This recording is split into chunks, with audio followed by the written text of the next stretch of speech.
আচরণ করার চেষ্টা করব। আপনারা যেমন সন্ধ্যারতিতে আমাদের সঙ্গে সহযোগিতামূলক আচরণ করেছেন, তো সেরকম আচরণ কৃপা করে করুন। জয় রাধা মাধব কুঞ্জ বিহারী, রাধা মাধব কুঞ্জ বিহারী, গোপী জনবল্লভ গিরিবরধারী, জয় কুঞ্জ বিহারী,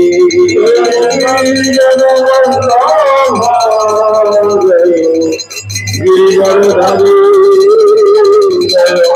কুঞ্জ বিহারী। আমরা হাতে তালি দিয়ে জয় রাধা মাধব জয় কুঞ্জ বিহারী, জয় রাধা মাধব কুঞ্জ বিহারী, জয় গোপী জনবল্লভ গিরিবরধারী, জয় কুঞ্জ বিহারী, জয় গোপী জনবল্লভ গিরিবরধারী, জয় কুঞ্জ বিহারী, জয়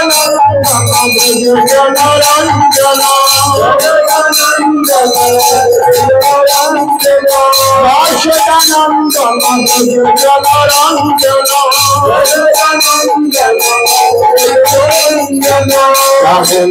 রাবণচারী, জয় কুঞ্জ বিহারী, রঘুনাথ রাবণচারী, জয় কুঞ্জ বিহারী, জয় রাধা মাধব কুঞ্জ বিহারী,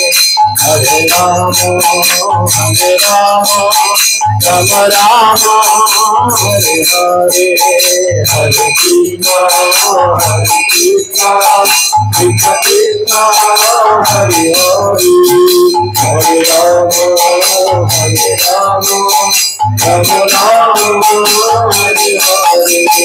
হরে কৃষ্ণ হরে কৃষ্ণ কৃষ্ণ কৃষ্ণ হরে হরে, হরে রাম হরে রাম রাম রাম হরে হরে, হরে কৃষ্ণ কৃষ্ণ কৃষ্ণ হরে হরে, হরে রাম রাম রাম হরে হরে, হরে কৃষ্ণ কৃষ্ণ কৃষ্ণ কৃষ্ণ হরে হরে, হরে রাম রাম রাম হরে হরে, হরে কৃষ্ণ কৃষ্ণ কৃষ্ণ কৃষ্ণ হরে হরে, হরে রাম রাম রাম হরে হরে, হরে কৃষ্ণ কৃষ্ণ কৃষ্ণ কৃষ্ণ হরে হরে, হরে রাম রাম রাম হরে হরে, হরে কৃষ্ণ কৃষ্ণ কৃষ্ণ হরে হরে, হরে রাম রাম হরে হরে, কৃষ্ণ হরে কৃষ্ণ কৃষ্ণ হরে হরে, हरे राम राम राम हरे हरे, हरे कृष्ण कृष्ण कृष्ण हरे हरे, हरे राम राम राम हरे हरे, हरे कृष्ण हरे कृष्ण हरे हरे, हरे राम राम राम हरे हरे, हरे कृष्ण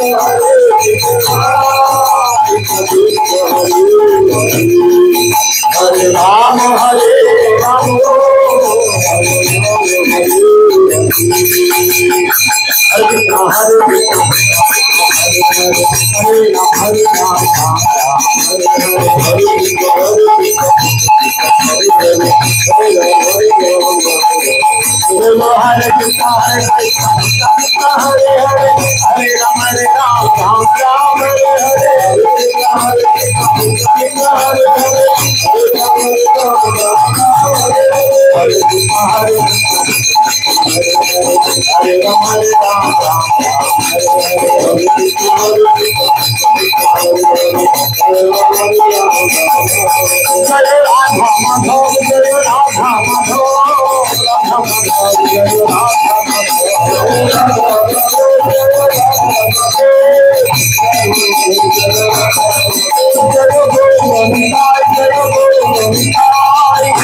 गौर प्रेमानंदे हरि हरि बोल।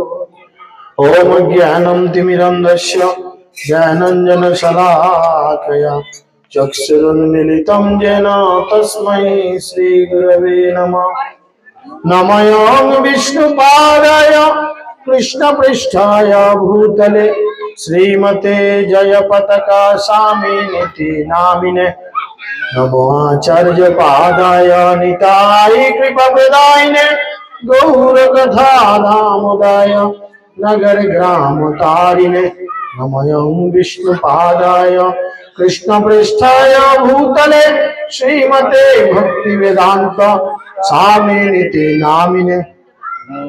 नमस्ते सरस्वती देवे गौरवाणी प्रचारिणे निर्विशेष शून्यवादे पाश्चात्य तारिणे। जय श्री कृष्ण चैतन्य प्रभु नित्यानंद श्री अद्वैत गदाधर शिवासदि गौर भक्तवृंद। हरे कृष्णा कृष्णा कृष्णा हरे हरे, हरे राम राम राम हरे हरे। मुखं करोति वाचालं पंगुं लंघयते गिरिं यत्कृपातमहं वन्दे श्रीगुरुं जनतारिणं परमानन्दमाधवं। श्रीचैतन्य ईश्वरं श्रीचैतन्यमनोभीष्टं स्थापितं जनभूतले स्वयं रूपकदा मह्यं ददाति स पदान्तिकं। नित्यप्रायेषु अभद्रेषु नित्यं भगवतो सेवया भगवतेरुत्तम श्लोके भक्तिर्भवति नष्टिकी। जय श्री कृष्ण चैतन्य प्रभु नित्यानंद श्री अद्वैत गदाधर शिवासदि गौर भक्तवृंद। हरे कृष्णा कृष्णा कृष्णा हरे हरे, हरे राम राम राम हरे हरे। सकले कृपा करे जोरहात करुन एवं भागवत शोनार योग्यता लाभ करार जन्य भगवानेर काछे प्रार्थना करुन। सकले कृपा करे जोरहात करुन और बोलुन जय गो प्रेमानंदे हरि हरि बोलुन। ओम नमो भगवते वासुदेवाय, ओम नमो भगवते वासुदेवाय, ओम नमो भगवते वासुदेवाय। हरि ओम तत्सत। तो सर्वप्रथम सकल के आंतर्जातिक कृष्ण भावनामृत संघ तथा इस्कन नामहट्टर पक्ष थेके प्रीति शुभेच्छा एवं अभिनंदन ज्ञापन करी एवं इस्कन प्रधान कार्यालय चंद्रोदय मंदिरेर पक्ष थेके सकल के श्रीधाम मायापुरे सुस्वागतम। तो आपनारा सकलेई অবগত রয়েছেন যে এই কলিযুগে আমাদের মতো অধপতিত জীবদের উদ্ধার করার জন্য একমাত্র ভরসা হচ্ছেন এই গৌর আর নিতাই। তো এই গৌর আর নিতাই যারা কলিযুগে দুই ভাই এসেছেন এবং দুইজন এসে এখানে কি করেছেন না, তিনি সমস্ত জড়জগতের জীবকে কৃপা করে উদ্ধার করার জন্য তিনি শিক্ষা দিয়েছেন। চৈতন্য মহাপ্রভুর এই জগতে আসার মূল কারণ কি? মহাপ্রভুর এখানে আসার কারণ কি আপনারা জানেন? সকলে জানেন?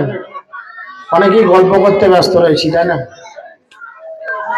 তো দেখুন, সাধুগুরু বৈষ্ণব বলছেন, এটা আমার কথা নয়, সাধুগুরু বৈষ্ণব বলছেন, মানুষ আকার হইলে কি হয়, করহ ভূতের কাম, নহিলে বদনে কেন না বলো শ্রীকৃষ্ণ গোবিন্দ নাম। আমরা দেখতে মানুষের মতো, তাই না? এখানে কেউ কিন্তু গরু ছাগল কুকুর ঘোড়া বা অন্যান্য পশু পক্ষীর মতো দেখতে নয়, কিন্তু আমরা কাজ করছি ভূতের মতো, যে কাজের কোনো দাম নেই। ভগবান নিজে বলছেন, যেখানে আমার কথা আলোচনা হয়, গীতায় ভগবান বলছেন 6 নম্বর অধ্যায় ধ্যানযোগ 30 নম্বর শ্লোক, তিনি বলছেন, যমাং পশ্যতি সর্বত্র সর্বঞ্চ ময়ি পশ্যতি তস্যহনং প্রণশন্তি সচ মেন প্রণশ্যতি। হে অর্জুন, যেখানে আমার শুদ্ধ ভক্তরা আমার গুণকথা কীর্তন করেন, আমি তাদের দৃষ্টির অগোচর হই না, আর তারাও আমার দৃষ্টির অগোচর হয় না। তা আপনারা লক্ষ্য করেন, আমাদের এই সমস্ত শুদ্ধ বৈষ্ণব যারা কীর্তন করে শ্রবণ করালেন আপনাদের বিকাল থেকে, তো তারা ভগবানের গুণমহিমা কীর্তন করে শ্রবণ করিয়েছেন, মানে আপনাদের এই এলাকায় যেভাবে হোক যেখানে হোক ভগবান কোনো না কোনো রূপে তার গুণ শ্রবণ করতে এসেছেন। আর সেখানে যদি আমরা বকর বকর করি, সেটা কি তার ডিস্টার্ব করা হয় না? চিন্তা করে দেখেন, আপনার কেউ সুনাম করছে, আপনি কি ভালো, আপনার শাড়ি কি সুন্দর, আপনার বাড়ি কি সুন্দর, আপনার গাড়ি কি সুন্দর, তাহলে আপনার গুণমহিমা শ্রবণ করতে আপনার কান ভালো লাগবে কিনা? আহা কি সুন্দর আমার কথা বলছে। আর সেখানে যদি এই আপনার গুণমহিমা শ্রবণ করার ক্ষেত্রে কেউ ডিস্টার্ব করে, কেউ কোনো রকম নয়েজি পরিবেশ তৈরি করে, আপনার বিরক্ত লাগবে না? সেরকম এখানে ভগবানের গুণমহিমা কীর্তন করা হচ্ছে, এখানে আমরা কেউ কারোর সংসারের কথা বলতে আসিনি। ভগবানের গুণমহিমা কীর্তন করা হচ্ছে ভগবানকে খুশি করার জন্য। কেন না, এই জগতে আপনি ব্যক্তিগতভাবে কাউকে খুশি করতে পারবেন না। পারবেন? আপনার বাড়িতে একটা বিয়ে বাড়ি হচ্ছে, বা এই যে পাশে একটি শ্রাদ্ধ বাড়ি হচ্ছে, শ্রাদ্ধ বাড়িতে হচ্ছে বোধহয় নাকি, যাই হোক, আপনি এই শ্রাদ্ধ বাড়ির যিনি অর্গানাইজ করছেন, বাড়ির যিনি এই মুহূর্তে কর্তা, তাকে প্রশ্ন করেন, হ্যাঁ গো বাবা, তোমার তো 20 ঘর কি 30 ঘর কি 50 ঘর কি 100 ঘর কুটুম তুমি নেমন্তন্ন করেছো? বলে হ্যাঁ করেছি। সবাইকে সন্তুষ্ট করতে পেরেছো তো? প্রশ্ন করেন, জিজ্ঞেস করে দেখুন কি বলবে।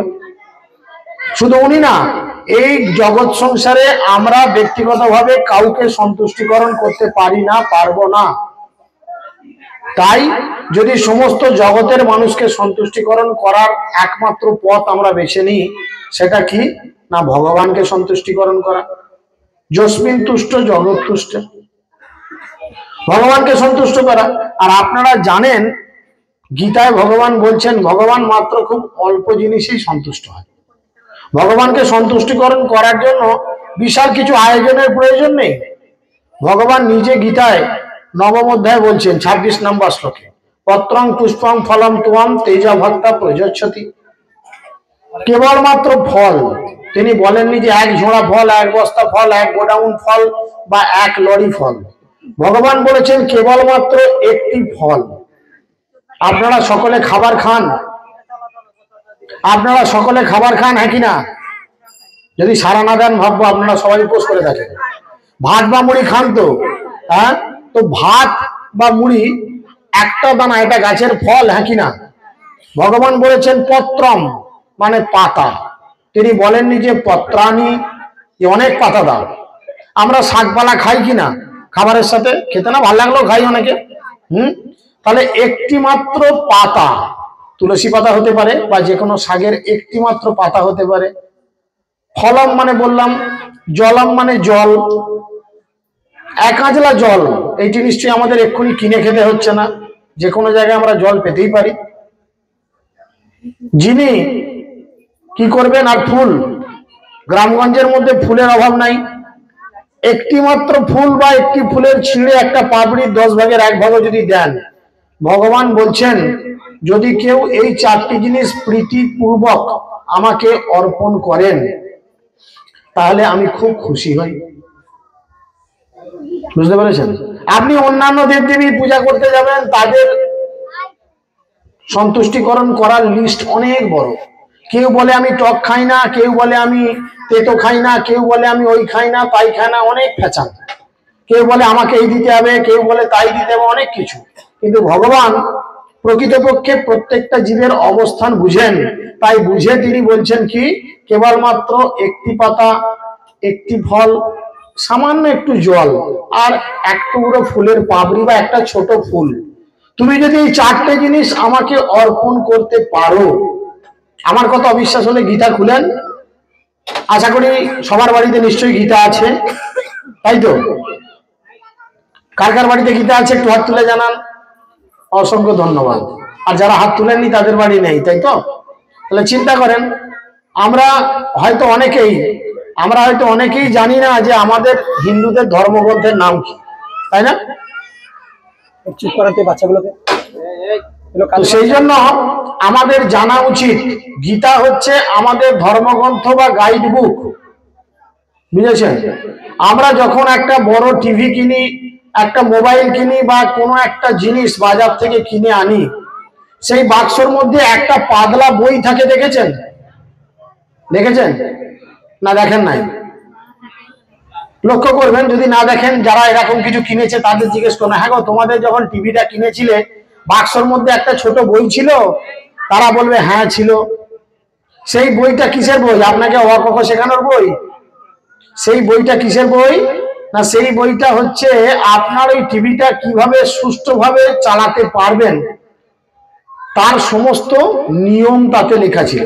যে তুমি টিভির রিমোটের এই লাল সুইচটা টিপবে, টিভিটা অন হবে। যেখানে ভিওএল ভল লেখা আছে মানে ভলিউম, এইটা উপর দিকে টিপলে বাড়বে, নিচে দিকে টিপলে কমবে, একদম তীর চিহ্ন করে এঁকে সব বোঝানো আছে। হ্যাঁ, এরকম টিভির সমস্ত ফাংশন, ওই রিমোটের ফাংশন ওই বইটার মধ্যে লেখা রয়েছে। আপনি কিছু জানেন না টিভির, আপনি ওই বইটা পড়ে পড়ে যদি রিমোট চালান, টিভি চালাতে পারবেন? হ্যাঁ কি না?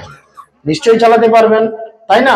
তাহলে চিন্তা করেন, যে কোম্পানি ওই টিভিটা বানিয়েছে, সনি কোম্পানি বা স্যামসাং কোম্পানি বা এলজি কোম্পানি বা অন্যান্য যে কোনো কোম্পানি, যে কোম্পানি ওই টিভিটা বানিয়েছে, সে টিভিটা বানানোর পরে সেটাকে সুষ্ঠুভাবে চালানোর জন্য, যাতে সেটা তাড়াতাড়ি খারাপ না হয়ে যায়, ঠিকভাবে আপনি যেন পরিষেবা পান, তার জন্য সে একটা গাইড বুক দিয়েছে। ঠিক সেরকম ভগবান শ্রীকৃষ্ণ এই সমগ্র জগৎ তৈরি করেছেন, আর তৈরি করার পরে এই জগৎ সংসারকে সুন্দর করে চালানোর জন্য আমাদের একটা গাইড বুক দিয়েছেন, যার নাম হচ্ছে শ্রীমদ্ ভগবদ গীতা যথাযথ। যে গীতার জন্মদিন আসতে চলেছে আগামী একাদশী, 11ই ডিসেম্বর, গীতার আবির্ভাব তিথি মহোৎসব। এই দিনে ভগবান শ্রীকৃষ্ণ অর্জুনকে গীতার জ্ঞান উপদেশ করেন। তাই আপনারা খুব ভাগ্যবান বা ভাগ্যবতী, এই গীতা জয়ন্তীর প্রাক মুহূর্তে, আজকে ডিসেম্বরে বোধহয় 1 তারিখ নাকি, তাহলে ডিসেম্বর মাস পড়ে গেল, আর মাত্র 10 দিন পর গীতা জয়ন্তী। তো সেই গীতার জন্মদিনের প্রাক মুহূর্তে আপনারা গীতা থেকে কিছু গর্ভজ্ঞান উপদেশ শ্রবণ করার সুযোগ পাচ্ছেন। তো ভগবান এই জড়জগৎ বানিয়েছেন, আর বানিয়ে দিয়ে তিনি একটা কি করেছেন, গাইড বুক আমাদের দিয়েছেন। সেই গাইড বুকের নাম হচ্ছে গীতা। তাহলে আমরা যদি এই জড়জগতে ঠিকভাবে থাকতে চাই, তাহলে আমাদের কি করা উচিত? আপনি সেই টিভিটা যদি চালাতে না জানেন আর গাইড বুকটা যদি ফলো না করেন, উল্টো পাল্টা সুইচ টিপলে টিভিটা চলবে? আপনি খবর শুনতে চান স্টার আনন্দ, আর আপনি উল্টো পাল্টা সুইচ টিপে অন্য জায়গায় চলে যাচ্ছেন, তাহলে আপনার সুবিধা হবে না, মনের আশা পূর্ণ হবে না। তাহলে টিভি ঠিক করে চালাতে গেলে বইটা ফলো করতে হবে। সেরকম এই জড়জগতে যদি আপনি ঠিকভাবে জীবনযাপন করতে চান, ঠিকভাবে জীবনযাপন মানে, ঠিকভাবে জীবনযাপন মানে কি? আহার নিদ্রা ভয় মৈথুনের মতো এই তো পশুরাও করে। ঠিকভাবে জীবনযাপন বলতে কি বোঝায়? সাধুগুরু বৈষ্ণব বলছেন কিভাবে ঠিকভাবে জীবনযাপন না, ধর্মপথে থাকি করো জীবনযাপন ভাই, হরিনাম করো সদাই, হরি বিনা বন্ধু নাই, বন্ধু নাই, বন্ধু নাই। আপনাকে কি পথে থাকতে বলছেন? ধর্মের পথে। এখন ধর্ম কোথায় পাবো? কাকে বলে ধর্ম? কোন বইয়ে পাওয়া যায় ধর্ম? কাকে বলে? না, এই যে গীতা, এই গীতার মধ্যেই ধর্মের সমস্ত উপদেশ দেওয়া রয়েছে। ধর্ম বলতে কি বোঝায় না, ধর্মং তু সাক্ষাৎ ভগবৎ প্রণীতম, মানে ধর্ম সেটাই যেটা ভগবান নিজের মুখে বলেছেন। এখন ভগবান কোথায় কি বলেছেন, কার বাড়িতে কি বলেছেন আমি কি জানি? জানি না। তাহলে ভগবান কোথায় বলেছেন গীতায়? আপনি শ্রীমদ্ ভগবত গীতা খুলে দেখুন, কিরাম আচরণ করা উচিত আমাদের দিয়েছেন, কি খাবার খাওয়া উচিত সেখানে ভগবান বলেছেন, খাবার কত ঘন্টা আগে রান্না করে খাওয়া উচিত বলেছেন, তাই না? ভগবান বলছেন আহারের 3 ঘন্টা পূর্বে রান্না করে খাবার খাওয়া উচিত। দেখুন, এটা কিন্তু গীতা সাইন্টিফিক্যালি, কেন? গীতা একটা বিজ্ঞান। আপনি 3 ঘন্টার মধ্যে যদি রান্না করা খাবার খান ভালো, যদি কালকের খাবার আজকে খান ব্যাকটেরিয়া হবে খাবারের মধ্যে, খাইলেন পেটে পয়জন হতেই পারে, পেটে পয়জন হতেই পারে, আপনাকে ডাক্তারের বাড়ি ছুটতে হবে, গন্ডগোল হবে শরীরে। তাহলে ভগবান তো আগে থেকে নিষেধ করেছেন। দেখুন, টিভির যেমন উল্টো পাল্টা সুইচ টিপে টিভি ঝামেলা পাকবে, সেরকম আপনি সিস্টেম না মানবেন তো আপনারও গন্ডগোল পাকবে। তাই এই শ্রীমদ্ ভগবত গীতা যথাযথ আমাদের অবশ্যই ফলো করা উচিত। আর যিনি এই পৃথিবী বানিয়েছেন, তিনি যে বই দিয়েছেন, যেমন একটা টিভি কোম্পানি একটা টিভি বানালে সে জানে আমার টিভিটা কিরকম প্রোডাক্ট, গুড, বেটার না বেস্ট। একটা সোনি কোম্পানির টিভি বানিয়ে সে বলবে আমার সব থেকে বাজারের সেরা টিভি, স্যামসাং টিভি বানিয়ে বলবে সব থেকে সেরা টিভি। কিন্তু একজন যিনি এই টিভির মিস্ত্রি, ধরুন একজন টিভির ইঞ্জিনিয়ার, তিনি প্রতিটা টিভিকে পরীক্ষা করে তিনি নাম্বার দেবেন, এটা 10-এ 10, এটা 10-এ 8, এটা 10-এ 7। সবাই তো এক হতে পারে না। ঠিক সেরকম ভগবান কি করেছেন, এই পৃথিবীকে বানিয়েছেন, বানিয়ে দিয়ে তিনি ইঞ্জিনিয়ারের রোল পালন করেছেন। করে তিনি কি করেছেন, এই পৃথিবীর নাম দিয়েছেন দুঃখালয়ম অশাশ্বতম, দুঃখালয়ম অশাশ্বতম, দুঃখর আলয়। বিদ্যার আলয়কে আমরা কি বলি? বিদ্যার আলয়, তাকে কি বলি? বিদ্যালয়। সেখানে গেলে কি পাওয়া যায়? বিদ্যালয় গেলে জুতো পাবেন, ওষুধ পাবেন, বিদ্যা পাবেন। ঔষধালয়ে গেলে কি পাবেন? ঔষধ পাবেন। পাদুকালয়ে গেলে কি পাবেন? কি পাবেন? পাদুকা পাবেন।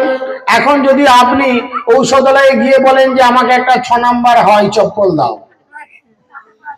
লোকে আপনাকে কি বলবে? ওষুধের দোকানের লোক কি বলবে? মাথা পাগল বলবে না? হ্যাঁ, এটা ওষুধের দোকান দেখতে পাচ্ছ না, এখানে জুতো খুঁজতে এসেছো।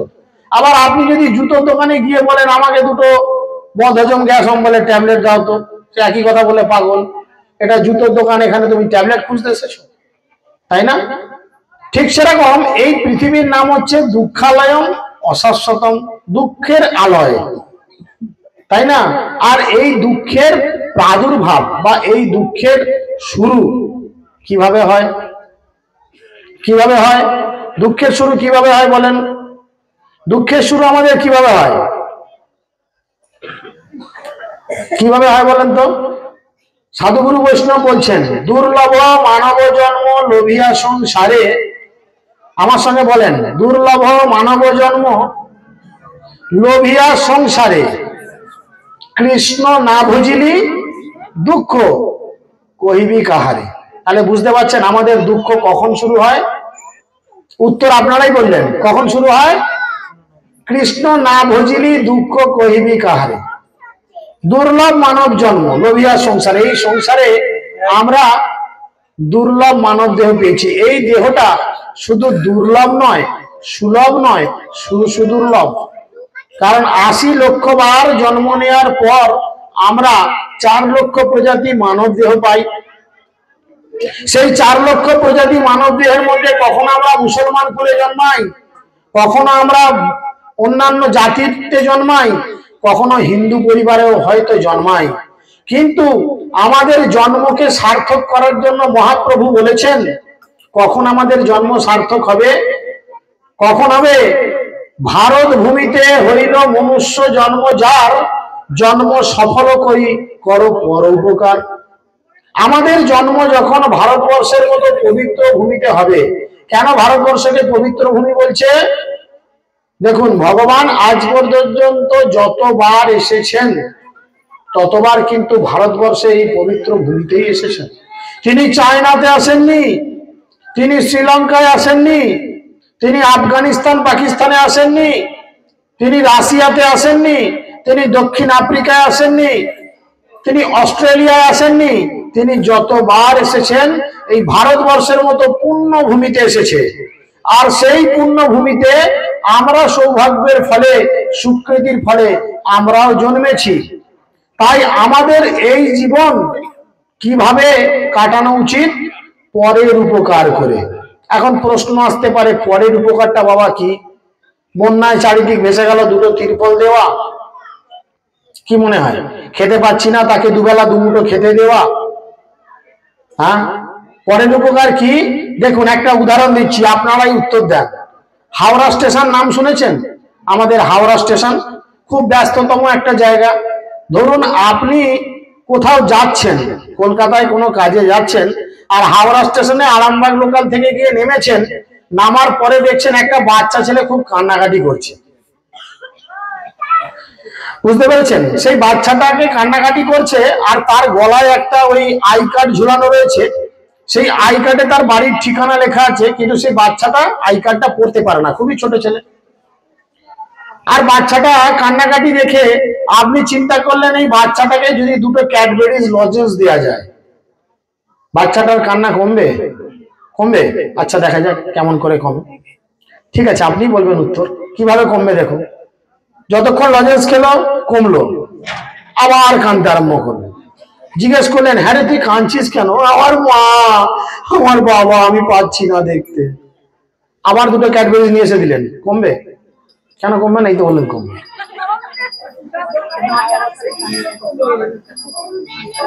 দেখুন, বিষয়গুলো গুরুত্ব দিয়ে বিচার করতে হবে। ওই বাচ্চাটার যদি প্রকৃত কান্না কমাতে চাই, তাহলে কি করতে হবে? তার গলায় যে আই কার্ডটা ঝুলছে পড়তে হবে। ও, এর বাড়ি বর্ধমানে, সদরঘাটের পাশে বাবার একটা মুদিখানা দোকান আছে, লেখা আছে বাবার ফোন নাম্বার। ঠিক আছে, এই বাচ্চাটার প্রকৃত কান্না কমবে কখন? যখন বাচ্চাটার হাত ধরে আপনি বাচ্চাটাকে তার বাবার কাছে দিয়ে আসবেন। কমবে কিনা? হ্যাঁ, যেমন জল থেকে একটা মাছকে তোলা হলো, জল থেকে মাছকে তোলার পরে মাছ আনন্দে লাফায় না? হ্যাঁ, লাফায় কিনা? মাছ আনন্দে লাফায় না কষ্টে লাফায়? কষ্টে লাফায়। হ্যাঁ, তাহলে সেই মাছের কষ্ট কমানোর জন্য আপনি মাথা চুলকে ভাবলেন দুটো রসগোল্লা দিই, মাছের কষ্ট কমবে? গরম খিচুড়ি হয়েছে, ভোগ লাগছে, একটু দিই, মাছ একটু খেয়ে দেখো, কমবে? ঠিক আছে, আর গাড়িতে চাপিয়ে চলো আরামবাগ শহরে পার্কে টার্কে ঘুরিয়ে আনি, কমবে? সুদা নিলে একটা সিনেমা দেখিয়ে আনি, মাছের যন্ত্রণা কমবে? মাছের যন্ত্রণা কখন কমবে?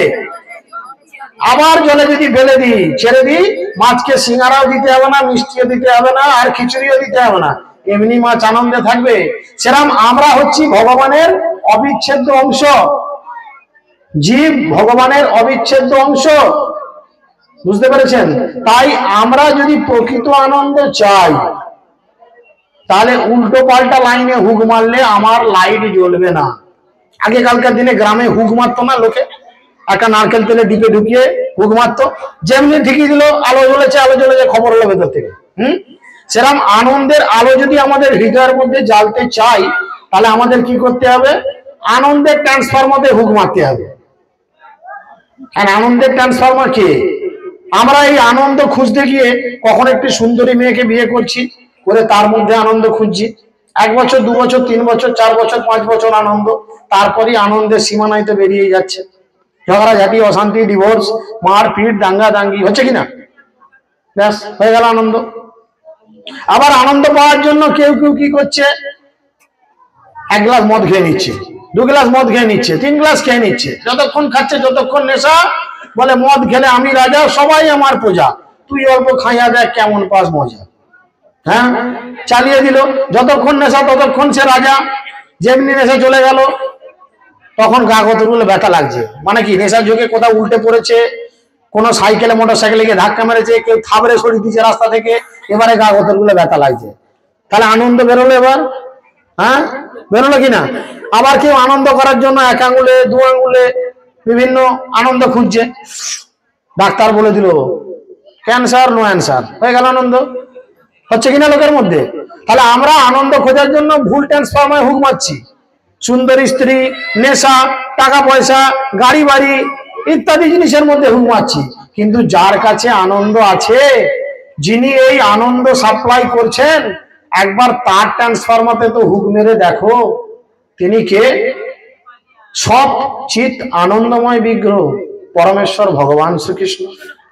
একবার তার সঙ্গে নিজের জীবনকে জুড়ে দেখো, আনন্দের সীমা নাই। দেখেন আমরা সন্ধ্যে থেকে যতক্ষণ রইলাম, আপনারা নিজেরা একটু উত্তর দেন তো হৃদয় থেকে, বাড়ির কথা কি ততটা মনে রইল?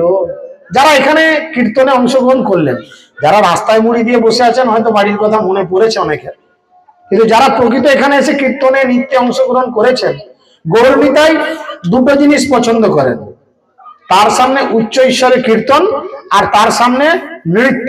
গৌরনিতাই সবসময় নাচে। গৌরনিতাইকে বলা হয় ড্যান্সিং গড। গৌরনিতাই হচ্ছেন ড্যান্সিং গড। ড্যান্সিং মানে নৃত্যের ভগবান। নিতাই আর গৌর দুই হাত তুলে গোটা জগতে নৃত্য করে বেরিয়েছেন হরিনামের সাথে। আর আরেকজন আছেন ইটিং গড, খাওয়ার একজন আছেন, তিনি হচ্ছেন জগন্নাথ। দিন রাত শুধু খাচ্ছে আর খাচ্ছে। ঠিক আছে, তাহলে এখানে আমরা যদি বগলে হাত দিয়ে, ঠান্ডা এমন নেই, মেঘলা হয়েছে, ঠান্ডাও কমে গেছে, তো আমরা যদি ভগবানের সামনে দুই হাত তুলে নৃত্য না করেছি, আমাদের যদি শরণাগতি না আসে, আমাদের যদি আত্মনিবেদন না আসে, ভগবান কিন্তু আমাদের গ্রহণ করবেন না। যেমন শত অপরাধ করার পরেও যখন পুলিশ আপনাকে বলে হ্যান্ডস আপ, টিভিতে বা সিনেমাতে আমরা দেখিনি, হ্যাঁ, কোন অপরাধী অপরাধ করে রাস্তা দিয়ে ছুটছে, তার পেছনে পুলিশ বন্দুক নিয়ে ছুটছে, পুলিশ মুখে কি বলে? বলে না হ্যান্ডস আপ, সারেন্ডার করো, নালে গুলি করে দেবো, বলে কিনা? আর যখনই সে দুটো হাত তুলে সারেন্ডার হয়ে যায়, পুলিশ আর গুলি করে না, তাকে ধরে নিয়ে এসে তার বিচার হয়। গুলি করে মেরে তো দিল না, খোঁড়া তো করে দিল না। ঠিক সেরকম এই জগতে আমরা কবে বদ্ধদশা প্রাপ্ত হয়েছি, আমরাও কিন্তু কেউ জানি না। কেউ জানি যে আমরা কবে বদ্ধদশা প্রাপ্ত হয়েছি, আমাদের পাপের পরিমাপ কতটা, আমরা কেউ জানি না, তাই না? তাই যদি আমরা সেই পরিমাপের কথা চিন্তা না করে আমরা দুই হাত তুলে ভগবানের কাছে সারেন্ডার হই, আমাদের সমস্ত অপরাধ ক্ষমা করে ভগবান আমাদের তার কাছে ফিরিয়ে নেওয়ার জন্য প্রচেষ্টা করবে। তো সেই জন্য আমরা যদি কৃষ্ণ ভজনা না করি, তাহলে এই দুঃখ কাকে বলবো? না করে আমরা কি করছি? সংসার সংসার করে মিছে গেল কাল, লাভ না হইল কিছু ঘটিল জঞ্জাল। জঞ্জাল আপনারা ঝাঁট দেন তো, বাড়িতে ঝাঁট দেন তো মায়েরা? হ্যাঁ, ঝাঁট দিয়ে জঞ্জাল জড়ো হলে তাকে কি আলমারিতে তুলে রাখেন? কি করেন? একদম নিয়ে গিয়ে বাড়ির বাইরে, হ্যাঁ, আস্তা করে ফেলে দেন, যা বাজে জিনিস। বা আমাদের পৌরসভা শহরের গাড়ি হলে হুইসেল দিয়ে সেই ছেলেরা আসে সকালবেলা তার গ্রামে, যা এখান থেকে কেটে জঞ্জালগুলো ফেলেন কিনা? বলছে সংসার সংসার করে মিছে গেল কাল, লাভ না হইল কিছু ঘটিল জঞ্জাল। সারা জীবন সংসার সংসার করে লাফালে চললে, বাড়ি করলে, গাড়ি করলে, হ্যাঁ, কত সুন্দর কত দামি খাট আনলে, 1 লক্ষ টাকার দামি খাট আনলে, তাতে শুয়ে রইলে, জঞ্জালকে যেমন বাইরে টেনে ফেলে দেয়, যেমনি তোমার ভেতর থেকে ভগবান বেরিয়ে চলে যাবে, তুমি হয়ে যাবে বাসি মরা। হ্যাঁ কি না? তোমার সুন্দরী স্ত্রীও কিন্তু তখন তার পাশে শোয়ার জন্য তোমাকে বলবে না, এসো আমার পাশে শো, মরাটাকে বাইরে বের করে দাও। তাহলে যে সংসারের জন্য তুমি এত কিছু করলে, শেষে কি হলো? জঞ্জাল। তাহলে এই সংসারকে কৃষ্ণের সংসার করে তোলো, এই সংসারকে কৃষ্ণের সংসার করে দেখো। কিসের সংসার এই ছায়াবাজি প্রায়, ইয়াতে মমতা করি বৃথা দিন যায়। এই সংসার হচ্ছে মায়ার ছায়াবাজি, মায়ার ভেলকি দেখানো। দূর থেকে পুতুল নাচ দেখলে যেমন মনে হয় পুতুলগুলো এমনি নাচছে, হ্যাঁ, পুতুল নাচ দূর থেকে দেখলে মনে হয় কি পুতুলগুলো এমনি নাচছে। ভালো করে একটি কাছে গিয়ে বড় বড় চোখ করে লক্ষ্য রাখুন, দেখবেন পুতুলগুলো এমনি নাচছে না, পর্দার পেছন থেকে কেউ তারে করে পুতুলগুলোকে নাচাচ্ছে, তাই না? সেরাম এই জগতের যে যেখানে আছে, শুধু মানুষ না, 33 কোটি দেব দেবীকে পর্যন্ত। চৈতন্য চরিতামৃত গ্রন্থে কৃষ্ণদাস কবিরাজ গোস্বামী বলছেন, একলে ঈশ্বরে কৃষ্ণ, বাকি সব ভৃত্য, যারে জয়ছে না চায় সে তৈছে করে নৃত্য। কৃষ্ণ নির্দেশ করেন, কৃষ্ণ নির্দেশ করেন যাকে যেইভাবে নাচানোর জন্য। কি করেন? দেবী মহামায়া, দেবী দুর্গা কি করেন? 3টে সুতো, 3টে গুণ, সত্য রজতম 3 গুণের সুতো দিয়ে আমাদের ঠিক সেইভাবে নাচায়। আমাদের কিছু করার নাই। তাই গীতাতে ভগবান নিজে অর্জুনকে বলছেন, আমার এই মায়াকে অতিক্রম করা খুব কঠিন। দৈবহস্যা গুণময়ী মম মায়া দুরাত্ময়া মামেব যা প্রপদ্যন্তে মায়ামেতং তরন্তিতে। আমার এই দৈবী প্রকৃতি মায়া, একে অতিক্রম করা খুব কঠিন। সেটি দূর অতিক্রমণীয়া, তাকে সহজে অতিক্রম করা যায় না। কিন্তু কারা এই মায়াকে অতিক্রম করতে পারে? কারা পারবে? যারা আমার চরণে প্রপত্তি অর্জন করেছেন, যারা আমার সেবা পূজা করেন, তারাই পারবে কেবলমাত্র এই মায়াকে অতিক্রম করতে। চিন্তা করে দেখুন, এই সংসার সংসার করি কি হয়? এ দেহের পতন হলে কি রবে তোমার? কেহ সাথ কেহ সুখ নাহি দিবে, পুত্র পরিবার ছেলে পুলে বউ কেউ তোমার সাথ দেবে না। কেউ সাথ দেবে? অনেক সময় আমরা বলি না, মরে গেলে কে দেখবে? মরে গেলে কেউই দেখবে না। সত্যি কেউ দেখবে না। যতদিন আপনি বেঁচে থাকবেন, ধুক ধুক করে ভেতরটা নড়বে, হাসপাতালে ভর্তি থাকবেন, ততদিন আপনার আত্মীয় পরিজন হয়তো যাবে। ও দাদু কেমন আছো, ও বাবা কেমন আছো, কাকা কেমন আছো, জ্যাঠা কেমন আছো, যার যেমন সম্পর্ক যাবে। কিন্তু যখন এটা বন্ধ হয়ে যাবে, বাকি পথটা কিন্তু আপনাকে একাকেই যেতে হবে। কেউ দেখবে না, কেউ দেখবে না, কিছু করার নেই। তাই বলছে, গর্ধবের মতো আমি করি পরিশ্রম। গাধা কি করে? সকাল থেকে রাত পর্যন্ত তার মালিকের বোঝা বয়। কেন? না, এক মুঠো সবুজ ঘাস খাওয়ার জন্য। গাধা যদি মালিকের বোঝাটা নামিয়ে একটু এদিক ওদিক তাকিয়ে দেখে, এই জগতে ঘাসের কি অভাব? ঘাসের অভাব নেই। ঠিক আমাদের অবস্থা সেরকম। সারা দিনে হয়তো 100 কি 200 কি 500 গ্রাম চালের ভাত খাবো। হ্যাঁ, সেই 500 গ্রাম চালের ভাত খাওয়ার জন্য সকাল থেকে রাত পর্যন্ত কি কঠোর অমানসিক পরিশ্রমটা নাই আমাদের করতে হয়? করতে হয় কিনা? গাধার মতো পরিশ্রম করছি, কিন্তু একবারও ভেবে দেখেছি কি কার জন্য এত কিছু করছি? কার জন্য করছি? যে আমাকে টেনে নিয়ে চলে যাবে শ্মশানে। যে ছেলের হাত ধরে হাঁটতে শিখিয়েছি, যে ছেলেকে রাত জেগে আমি না খেয়েও তাকে খাইয়েছি, যে সন্তানকে মানুষ করার জন্য আমি এত কষ্ট করেছি, কিন্তু কি হলো? কৃষ্ণ ভাবনাময়ের মধ্যে দিয়ে তাকে মানুষ না করে যখন এইভাবে করে দিলাম, সে আমাকে উদ্ধারের পথ কিছু চিন্তা করলো না। দিন যায় নিশা কাজে, নিশা নিদ্রা বসে, না ভাবি মরণ নিকটে আছে বসে। দিন যায় মিছা কাজে, ফালতু কাজে সারাটা দিন আমরা কাটিয়ে ফেলি। চিন্তা করেন, যে ছেলেটা সারাদিনে একতারা বিড়ি খায়, একটা বিড়ি খেতে যদি 2 মিনিট টাইম লাগে, কটা বিড়ি থাকে গো বিড়ির তারায়?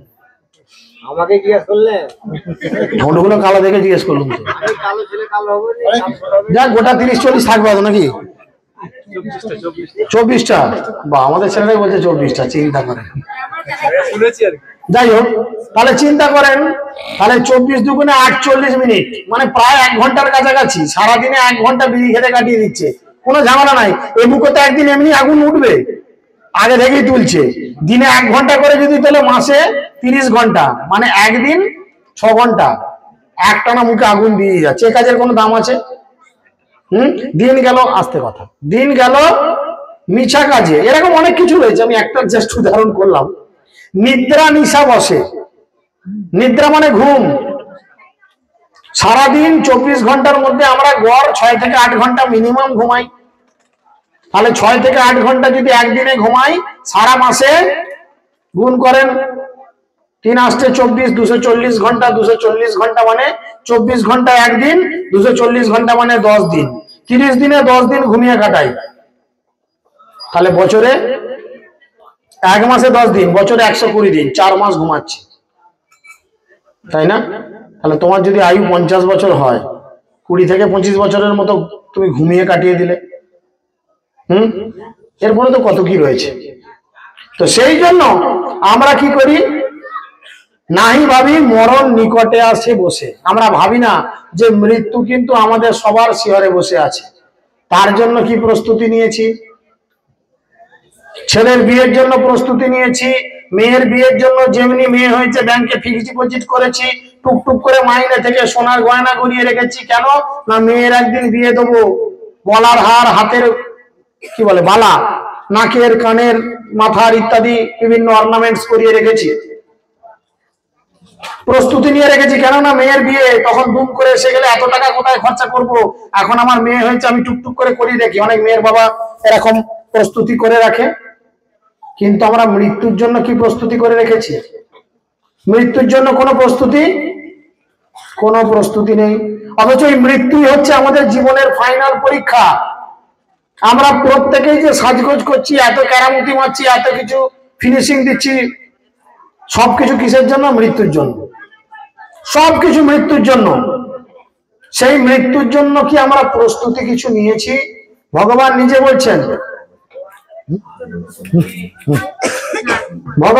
বলছেন, কি অন্তকালে মামেচ স্মরণ মুক্ত কলে বরণ। জীবনের অন্তিমে আমাকে স্মরণ করে দেহত্যাগ করলে সে আমার ধাম প্রাপ্ত হবে। কথাটা শুনতে খুব সোজা, কিন্তু পালন করা খুব কঠিন, খুব কঠিন। সারা জীবন আপনি যা করবেন সেটাই আপনার মৃত্যুকালে মনে পড়বে। দেখবেন এই বাচ্চা ছেলেদের দেখবেন, সারাদিন মোবাইল ঘাঁটছে, টম অ্যান্ড জেরি দেখছে, পোকেমন দেখছে, ছোটা ভীম দেখছে, রাত্রিরে ঘুমিয়ে ঘুমিয়ে ওইগুলোই হচ্ছে। বাচ্চার মায়েদের বাবাদের জিজ্ঞেস করেন, হচ্ছে কিনা? তার মানে কি, সারাদিন যা করলো রাতে কিন্তু ঘুমের মধ্যে ওটাই মনে পড়লো। তাহলে একদিনের যদি এটা হয়, আপনি সারা জীবন যা করলেন, মৃত্যুর সময় আপনার কিন্তু এই কাজই মনে পড়বে। তাই সারা জীবন যদি ভগবত সেবার আচরণ না করেন, অভ্যাস না করেন, মৃত্যুকালে ভগবানকে মনে পড়বে না। আর ভগবান একটাই প্রশ্ন দিয়েছে, একটাই সাজেশন দিয়েছে, final suggestion. First time last suggestion, আর লাস্ট টাইম ফার্স্ট সাজেশন একসঙ্গে। কি? মরার সময় আমাকে চিন্তা করে দেহত্যাগ করো, ব্যাস, তাহলেই তোমার কাজ শেষ। আর কিছু করতে হবে না, তুমি যা পারো করো। কিন্তু এই কাজটা করার জন্য সারা জীবন অভ্যাস করার প্রয়োজন। যেমন একটি ছেলে যদি পরীক্ষায় ফার্স্ট হতে চায়, পরীক্ষার আগের দিন পড়লে ফার্স্ট হবে? বলেন তো। সারা বছর তাকে কঠিন পরিশ্রম করতে হবে, রীতিমতো বইগুলো বারবার অভ্যাস করতে হবে, বারবার রিভিশন দিতে হবে, তবে সে কি পরীক্ষায় গিয়ে ফার্স্ট হবে। হ্যাঁ কি না? যতই তারা টিভিতে ইন্টারভিউ বলুক আমি পড়ি না, বাঙালকে হাইকোর্ট দেখিয়ে লাভ নেই, না পড়লে এমনি হচ্ছে। নিশ্চয়ই পড়াশোনা করে, হয়তো লোকের কাছে প্রকাশ আনতে চাইছে না তার পড়াশোনার কৌশল। তো ঠিক সেরকম যদি আমরা জীবনের শেষে ভগবানকে স্মরণ করে দেহত্যাগ করতে চাই এবং ভগবান ধামে ফিরে যেতে চাই, তাহলে কি করতে হবে? আমাদের সব সময় ভগবানকে নিয়ে চিন্তা করতে হবে। আমরা সেই জন্য মৃত্যুর কোনো প্রিপারেশন নিই না। লক্ষ্য করে দেখবেন, কি শহর কি গ্রাম, ইয়াং ছেলেরা কি করছে? মনোনিবেশ করছে মোবাইলের স্ক্রিনে, আঙুল ঘষেই যাচ্ছে। পাশাপাশি 5, 6টা 7টা 10টা ছেলে বসে আছে, ঘষেই যাচ্ছে। কত মনোনিবেশ! হয় ফেসবুক, হোয়াটসঅ্যাপ, নাহলে অন্যান্য কিছু এই ধরনের সাইটে গিয়ে তারা ঘাটাঘাটি করছে। কি করছে? এই ধরনের ভালো মন্দ খাই হেরি পরিচিন্তাহীন, না ভাবি এ দেহ ছাড়িব কোনোদিন। ভালো খাচ্ছি, আজকে 1 জানুয়ারি, ফুল মস্তি, চলো আজকে হয়ে যাক। ছোট লাজ বড় ঠ্যাং, বড় লাজ ছোট ঠ্যাং ইত্যাদি হয়ে যাক, ফুল মস্তি। কোনো ওসব গুরুত্ব দেওয়া দরকার নেই। খাচ্ছি, যাচ্ছি, বডি বিল্ডিং করছি, সেলুনে যাচ্ছি, স্পা করাচ্ছি, ইত্যাদি করাচ্ছি, কিন্তু চিন্তা করছি না এ দেহ ছাড়িব কোনোদিন। এ দেহের কোনো গ্যারান্টি নাই। চিন্তা করেন, একটা মোবাইলের গ্যারান্টি আছে, একটা এই কি বলে মাইক্রোফোন, এই মাইক্রোফোনের গ্যারান্টি আছে, কিন্তু আপনার দেহের কোনো গ্যারান্টি নেই। নিঃশ্বাসে নৈব বিশ্বাস, এরম করে টানলেন, পরেরটা যে আপনি ছাড়বেন কোনো গ্যারান্টি নেই, হঠাৎ করে ওইখানে আটকে যেতে পারে। আর যদি টানতে গিয়ে কৃষ্ণ স্মরণ না হয়ে অন্য কিছু স্মরণ করে আটকে যায়, কৃষ্ণ বলছেন তুমি যা স্মরণ করে দেহত্যাগ করবে তুমি সেটাই হবে। সারা জীবন আমার সুন্দরী বইয়ের কথা চিন্তা করলাম, আর মরার সময় বইয়ের কোলেই মাথা দিয়ে বইয়ের মুখটা চিন্তা করতে করতে মরে গেলাম। আমার এত বড় বাড়ি, এত সুন্দর গাড়ি, এত সুন্দর নারী, ব্যাস দেহত্যাগ হলো। হয়ে কি হলো? বাড়ির প্রতি আসক্ত, বাড়িতে জন্ম নিলাম, মানুষের নয় টিকটিকি, বাড়িতে একটা টিকটিকি হয়ে জন্ম নিলাম, আর আমার বউকে সারাদিন দেয়াল থেকে দেখছি আর ইশারা করে কথা বলছি। মানুষের ভাষাতে তো আর নয়, টিকটিকি টিকটিকির ভাষায় কথা বলবে, ঠিক ঠিক ঠিক। জিজ্ঞেস করছি বউ কেমন আছো? বউ আজকে ডিমের ঝোল ভাত খাচ্ছ, হাঁসের ডিম? বা আমি তো খুব ভালোবাসতাম, আমাকে একটু কুসুমটা দেবে। বউ খেতে বসেছে, মাথার গোড়ায় দিয়ে ঠিক ঠিক ঠিক। বউ কি করবে? আপনাদের কি মনে হয় কি করে? বউ কি করবে? বলবে এসো আমার স্বামী খাবে, এসো। সে তো জানে না স্বামী আমার টিকটিকি হয়েছে। কি করবেন? ঝাঁটা নিয়ে তেড়ে যাবেন, বেটা খাবার সময় এখানে এক্ষুনি পটি করে দিলে খেয়ে মরে যাবো। তাই বলছে ধনজন পরিবার কেহ নয় কবুকার, অনিত্য সমস্ত বিনশ্বর। রঙ্গমঞ্চে নাটক করতে আমরা উঠেছি, যখনই যার রোল শেষ কেটে পড়ো, এক মুহূর্ত সময় দেবে না। যাত্রায় দেখেছেন অনেক সময় হয় না, যিনি অভিনয় করছেন, অভিনেতা বা অভিনেত্রী, যার রোল শেষ হয়ে গেল সে আর স্টেজে দাঁড়িয়ে থাকতে পারে? যদি দাঁড়িয়েও থাকে, লাইট নিয়ে তাকে টেনে নামানো, ভাই নাম, তোর রোল শেষ হয়ে গেছে। পাড়া গ্রামে এরকম যারা অ্যামেচার পার্টি করে, পাড়ার ছেলেরা নাটক যাত্রা করে, দেখবেন হয়তো নামতে ভুলে গেছে, এই পচা নাম রে, তোর রোল শেষ হয়ে গেছে, এখনো দাঁড়িয়ে কি করছিস? তাই না? সেরকম আপনি এই রঙ্গমঞ্চে একজন অভিনেতা বা অভিনেত্রী, এই অভিনয় করতে এসে আপনি কারুর স্ত্রী, আপনি কারুর স্বামী, আপনি কারুর মা, আপনি কারুর অন্যান্য সম্পর্কে সম্পর্কিত, আপনি অভিনয় করতে এসেছেন। যেমনি অভিনয় শেষ, আপনাকে এই পৃথিবী নামক মঞ্চ থেকে নেমে পড়তে হবে, কিচ্ছু করার নাই। বিড়ির শেষ টানটাও টানতে দেবে না, যে এটা পেছনটা সুখ টান, দাও এটা টানি না। আমার মেয়ের বিয়ে হয়নি, বিয়েটা দিই তারপর মরবো না। আমার বউ সুন্দর করে রান্না করেছে, খাবার নিয়ে আসে, খেয়ে তবে মরবো না, কোনো গল্প নাই।